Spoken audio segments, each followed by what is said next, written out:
Psalm 134. This is a very fitting little song to close the Songs of Ascents. It is a challenge to the Levites going on duty for the night to praise Yahweh as others have done by day. This psalm helps us to date the closure of the Psalter, as it was included in the liturgy for the Feast of Tabernacles during the 1st century BC, under Queen Alexandra. The Songs of Ascents, or Steps, began with Psalm 120, in the alien surroundings of Meshech and Kedar, but they end on the note of serving God day and night within his temple in Jerusalem. This psalm appears to have a greeting and a response. The pilgrims, addressing the Levites in verses 1 and 2, receive a reply of the blessing which closes the psalm in verse 3. In addition to being the final Song of Ascents, this psalm is also part of a little collection of 3 psalms, 132, 133, and 134. These could be called the Psalms of Zion, for Zion is mentioned in each of them: 132, verse 13, 133, verse 3, 134, verse 3. Let's move to verse 1. The phrase, "all ye servants," is a phrase which we learn from 1 Chronicles 9:33. It indicates those Levites whose duties brought them to the temple by night. And the word stand, or armad, is the customary word for priestly service or sacerdotal service. We see that in Deuteronomy 10, verse 8, and 18, verse 7, and 1 Chronicles 3, verse 20. The duties themselves are outlined in 1 Chronicles 25, day and night duties. Deuteronomy 10, verse 8, outlines their roles as to carry the ark, to stand before the Lord to minister, and to bless his name. David gave them new worship responsibilities. They shall stand every morning, thanking and praising the Lord, and likewise at evening, we read in 1 Chronicles chapter 23. These were the servants of the Lord who are addressed here. Wilcox thinks it might be all who lift their hands in prayer towards the holy place, the whole assembly of Israel, rather than in the holy place. So to rather than in. In would be the set temple staff, but if it's to the holy place, then it would be all. We'll see a little bit more of that in the next verse. Verse 2.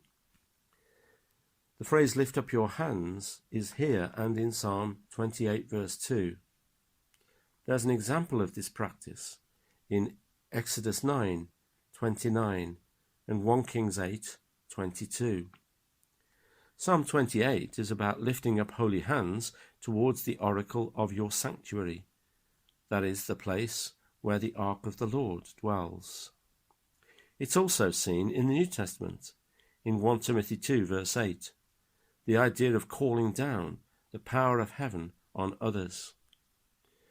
And in this psalm, it could well be the idea is meant of intercessions as well as praise, reaching up with empty hands towards God himself. In the sanctuary, this phrase has a meaning which would usually be to the sanctuary or in holiness. But as the servants are here addressed as standing in the sanctuary, the context makes this unreasonable. Therefore it's rendered as in holiness rather than in the sanctuary. And we compare it to 1 Timothy 2 verse 8 with the lifting up of holy hands. Wilcox points out that on the final day of the Festival of Tabernacles, this psalm, Psalm 134, the final Song of Ascents, would be used as a blessing from the Lord to all at the final gathering of the feast. Hence his understanding that perhaps it is the assembly rather than the Levites. Verse 3. We see again this phrase, God who made heaven and earth, so much a feature of the Psalms. We saw it in Psalm 121, Verse 2, again a psalm of ascent. And this is a frequent understanding of God in this group of psalms. God, who created all things, is now the God who blesses. To bless God is to acknowledge gracefully what God is.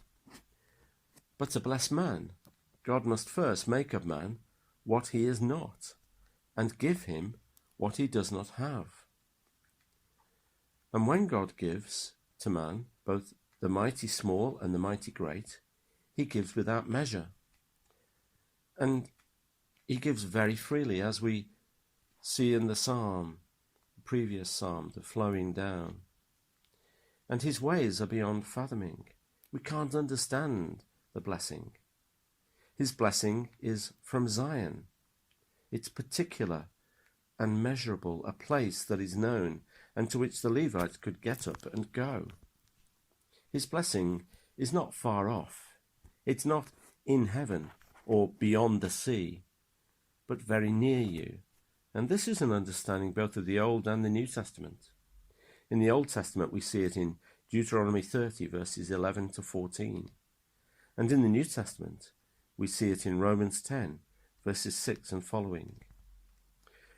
We also read in Hebrews 12, verses 22 to 24, that the true Mount Zion for Christians is where Jesus, the mediator of a new covenant, reigns in the midst of his people. In fact, the very words of Psalm 133, verse 3 come to mind. There, in Jesus, the Lord has commanded the blessing, life for evermore. And so now it's not the temple where people gather, but the gathering of God's people at the feet of Jesus. It's there that they receive blessing and life, life in all and life for all. Because through Jesus, who is the way, the truth and the life, God's presence and blessing flows down to us always.